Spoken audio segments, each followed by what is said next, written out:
श्री परमात्मने नमः। श्री गुरुपादुकाभ्यां नमः।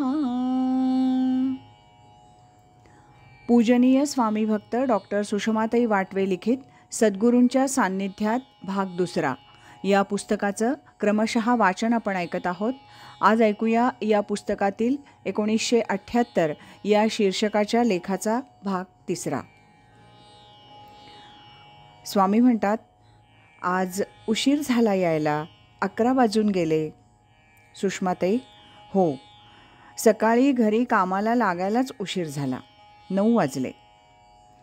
स्वामी, का बरं? तोपर्यंत ध्यानाला बसला होतात? खरंच ध्यानामुळं उशीर झाला की आणखी काही कारण? सुषमाताई म्हणतात, नाही, 5:45 ध्यानाला बसले ते 9 पर्यंत उठावंसंच वाटलं नाही। पण मग नंतर मी मिलिंदला म्हटलं, मला 8 वाजता उठवत जा। स्वामी म्हणतात, बरोबर, आणखीन काही विशेष? सुषमाताई म्हणाल्या, काही नाही, सध्या मी संपूर्ण मौनच घेतलंय, काहीच बोलत नाही घरात, उगीच वाद नको, आणि फार वेळ घरात नसतेच, दोन्ही वेळचा दवाखाना, लेखन, साधना, घरी सकाळी 2-3 तास काम, स्वयंपाक पाणी, दुपारी तासभर, बाकीचा वेळ खोलीत एकांतात ध्यानात जातो। आज ध्यानात आणि चिंतनात जे अनुभव आले ते सांगते। आपला या विश्वाशी काही संबंधच नाही।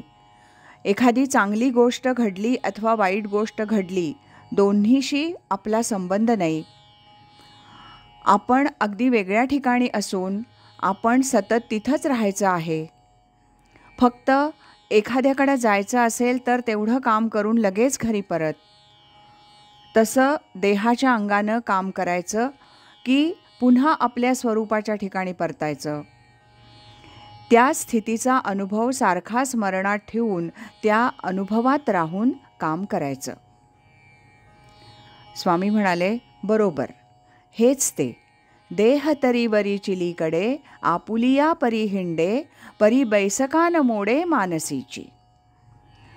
सुषमाताई म्हणाल्या, दुसरी गोष्ट, आपली स्थिती या टेबलासारखी, सर्व घटनांचं ते साक्षी असतं, पण कशाबद्दलच प्रतिक्रिया व्यक्त करीत नाही। असं आपण शिष्यानं व्हायला पाहिजे। आपल्या सद्गुरूंबद्दल, त्यांच्या प्रत्येक कृतीबद्दल शिष्याची ही दृष्टी असायला पाहिजे। स्वामी म्हणाले, हीच ती साक्षी अवस्था, पण ही फार मोठी स्थिती, ही स्थिती यायला 15-20 वर्ष लागतील। विश्वातील व्यवहार कसेही चालोत, आपण साक्षी राहावं, पण हे फार अवघड आहे। साधनेनं आपल्याला कुठं जायचं ते कळतं।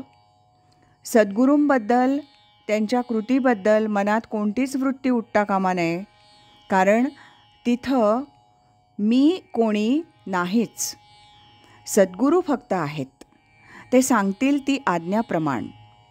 त्यांनी प्रवचन करा म्हटलं की करायचं, का, किती दिवस असं विचारायचं नाही। आम्ही स्वामी स्वरूपानंदांकडे गेलो की मग ते जे सांगतील ते प्रमाण। सद्गुरूंच्या कृतीसंबंधी बोलायचं तर तिथं सद्गुरूंच्या देहाचा संबंधच नाही, तिथं सद्गुरू तत्व असा विचार करायचा, आणि ते सद्गुरू तत्व आणि आपल्या आतील तत्व हे दोन्ही एकच असल्यानं त्यांची एकरूपता हेच साधायचं असतं। तेव्हा तिथं मनाचा प्रश्नच नाही।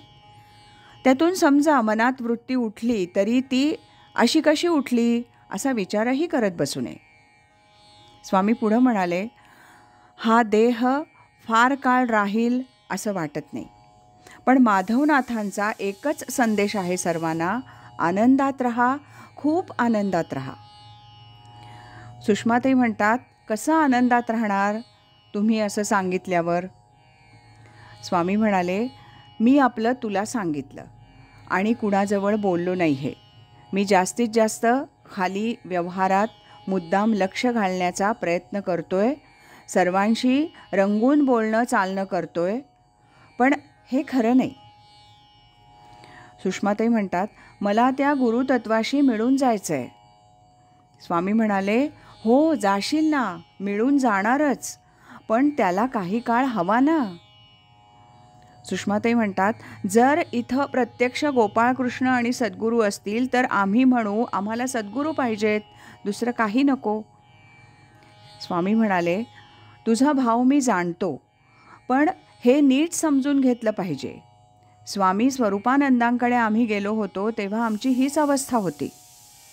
स्वामी पुढे म्हणतात, कालचं प्रवचन चांगलं झालं. तिचं पाठांतर खूप आहे. सारी संतांची वचनं पाठ आहेत, पण योग्य त्यावेळी त्यांचा उपयोग करणं महत्त्वाचं. तसं काय, तू मनात आणलंस तर 2-3 वर्षात तुझीही तेवढी तयारी होईल. सुषमाताई म्हणतात, हो, पण मी मागे तुम्हाला विचारलं तेव्हा तुम्ही पाठांतर मुद्दाम करायला नको म्हणालात. त्यावर स्वामी म्हणतात, हो, मग नकोच ना पाठांतर. तुला काही प्रवचनकार व्हायचं नाही, प्रवचनकार पुष्कळ आहेत. तुला आत्मानुभूती संपन्न व्हायचं आहे. तशी माणसंही मिळत नाहीत. स्वामी स्वरूपानंदांनी कुठे प्रवचनं केली? समजा त्यांनी पुण्यात राहून प्रवचनं केली असती तरी ते फार मोठे प्रवचनकार झाले असते असं नाही. प्रवचनकार आणि अनुभूती असं दोन्ही एकवटलं ते माधवनाथांच्या ठिकाणी. असं क्वचित असतं. स्वामीजींनी आपल्या अनुभूतीद्वारे सर्वांना ज्ञान दिलं. तेच करायचं आहे तुला, प्रवचनं करण्याची गरज नाही. स्वामी पुढे म्हणाले, तू सदा आनंदात राहावं यासाठी मी नाना प्रकारे प्रयत्न करून पाहिले, पण ते अजून होत नाही. मन मोठं चमत्कारिक. मनावर काही मागचे संस्कार असतात, त्याचा हा परिणाम. पण मी काय सांगतो ते लक्षात ठेव. तुला कसलीही काळजी नाही. मी सांगतो त्याप्रमाणे प्रत्येक क्षणाचा उपयोग करीत जा आणि खूप मोठी मोठी होऊन जा. सुषमाताई म्हणाल्या, काल रात्री खूप व्याकुळता आली होती. परमेश्वराला, सद्गुरूंना हाका मारत खूप रडावंसं वाटलं. सगळं कळत असून व्याकुळता का येते? स्वामी म्हणाले, जन्मजन्मांचे संस्कार, प्राक्तन आड येतं. बोध झाला, ज्ञान झालं असं वाटतं, पण दिवसभर सारखे मनावर जे लेप बसत असतात, मन आणि बुद्धी सारखे वेडेवाकडे संस्कार ग्रहण करीत असते, त्यामुळे ती व्याकुळता येते. दिवसाकाठी 1-2 तास ध्यान होतं, पण बाकीच्या वेळात तो बोध राहत नाही. हा असा का करतो, तो असा का बोलतो, हे विचार सुरू राहतात. त्याचाच संस्कार मनबुद्धीवर होतो. अगदी पूर्ण झाला असं वाटलं तरी ते होत नाही, त्यानं व्याकुळता येते. पूर्ण झाला तरी काही इच्छा राहतेच. बहुतेकांच्यात ती इच्छा आड येते. त्यातून बाहेर पडणं कठीण जातं. सुषमाताई म्हणतात, सद्गुरू स्वामी स्वरूपानंदांचा अनुग्रह आणि स्वामी माधवनाथांचं प्रत्यक्ष मार्गदर्शन, कृपाशीर्वाद यामुळे मला ध्यानाचा छंदच लागला. पहिल्या 3-4 वर्षात ध्यानात खूप चांगले अनुभव यायचे, चांगल्या अवस्था प्राप्त व्हायच्या.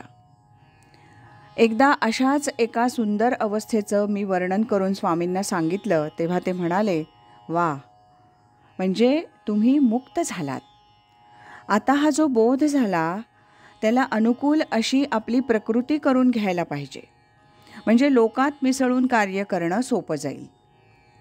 अनुकूल परिस्थितीत एखाद्या उत्कट क्षणी सद्गुरू कृपेनं बोध होऊन जातो. जीवाला परतत्वाचा स्पर्श होतो. पण ध्यानातून उठल्यानंतर प्रतिकूल परिस्थितीशी झगडताना आणि आपल्या प्रकृतीशी संघर्ष करताना किती काळ लागतो हे सांगता येत नाही. आणि तशी प्रकृती बोधाला अनुकूल होईपर्यंत ध्यानात मिळणारी शांती, आनंद, समाधान व्यवहारात 24ही तास टिकवता येत नाही. अशा वेळी प्रकृतीनं, जिद्दीनं, चिकाटीनं सद्गुरूंच्या मार्गदर्शनाखाली झगडून प्रकृती आतील बोधाला अनुकूल करून घ्यावी लागते.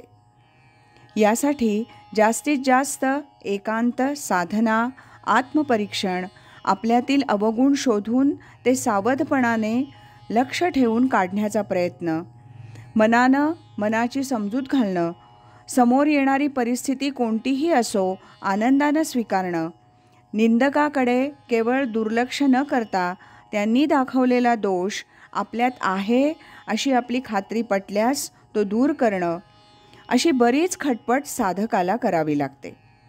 त्यात बराच काळ, श्रम घालवावे लागतात. पण मग मात्र शिष्याचा प्रयत्न, कष्ट पाहून सद्गुरू त्याच्यावर खरी कृपा करतात आणि त्याला आनंदरूप करून ठेवतात. मग अशा साधकाकडे येणाऱ्या व्यक्तींनाही ती आनंदाची चुणूक मिळत राहते. आज इथंच थांबूया. यानंतरचा भाग आपण उद्या ऐकूया. श्रीमद सच्चिदानंद सद्गुरू श्री स्वामी स्वरूपानंद महाराज की जय. श्रीमद सच्चिदानंद सद्गुरू श्री स्वामी माधवनाथ महाराज की जय. हरि ओम तत्सत.